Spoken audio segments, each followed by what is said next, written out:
Howdy, slackers. You ever wonder why in kids and family films they're always killing the parents of the main character? It's like they'll be in the writer's room talking about does anyone know how we can develop this character further? And then someone just goes, yeah, I know, let's kill their parents. Because honestly, it happens so often, from The Lion King to Finding Nemo and even Kung Fu Panda 2, that it's like a running joke or something. Animated parents are constantly getting put on shirts left and right. But the movie I think that has the most tragic death of a parent when you really think about it is easily Barnyard. Okay, I'm not gonna lie, overall this movie is okay, a solid 6 out of 10. But the death of Ben really carries this movie for me. And if they stuck with the tone change that happens, this movie could have been one of the greats.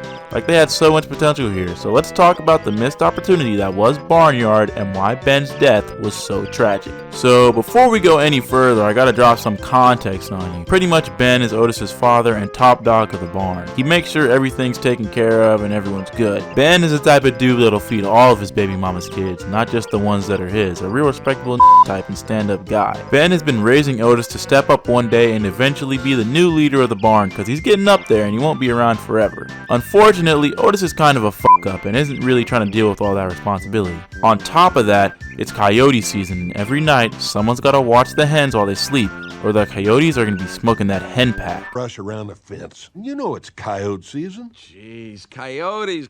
I don't get it. What's the big deal? They're coyotes. Them tiny. Us big. What are they gonna do? You have a lot to learn. Now that that's out of the way, what makes this so f***ed up to me is that Ben's death could have been so easily avoided. All Otis had to do was say, you know what, Ben, it's time I step up and watch the hens. There'll always be another party, and this is more important. But no, he just constantly tries to wheedle his way out of his responsibilities to go sing some weak musical number instead of helping his father. See, because I wanted to ask you something. My friends are all going to the barn tonight. And not that it matters either way to me, but evidently I'm needed. You know, sort of an integral part of a musical number. Like, he couldn't have at least watched the hens together? Otis really expected this old cow to be fighting some coyotes at 1 in the morning. There's 6 of us. And only one old fat ewe. I'm not trying to slander Ben or anything, because he's about that action and was really hitting the coyotes with some real It's just not his time anymore. Ben needs to take his medicine and get his old to sleep, but nah, wanna party all night.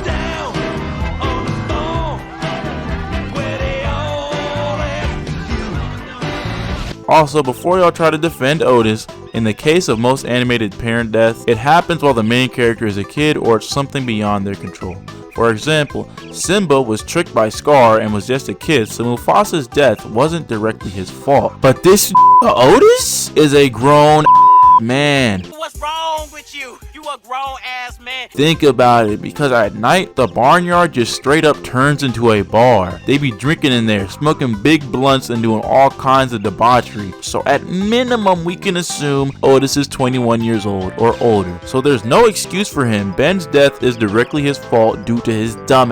And it's pretty intense how Ben dies too. He practically gets eaten alive after getting swarmed by coyotes.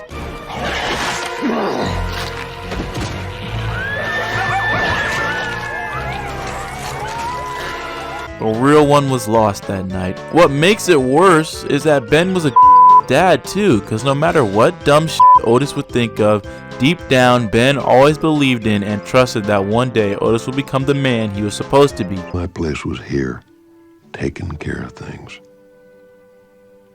I guess you helped me realize that. I love you, son. But now he's gone because of this asshole. At least Ben ends up saving the hens that night, so his death isn't completely for nothing. But this next scene always gets me a little bit. The hens alert Otis as to what happened. Otis comes out of the barn running, taking his dying father in his arms one last time, as neither have the strength to say one last goodbye. Otis, because of the guilt he faces for his selfish actions, and Ben from being too weak to even speak. So the last goodbye they have is the final meeting between their eyes, with a silence more profound than any words that could have been said.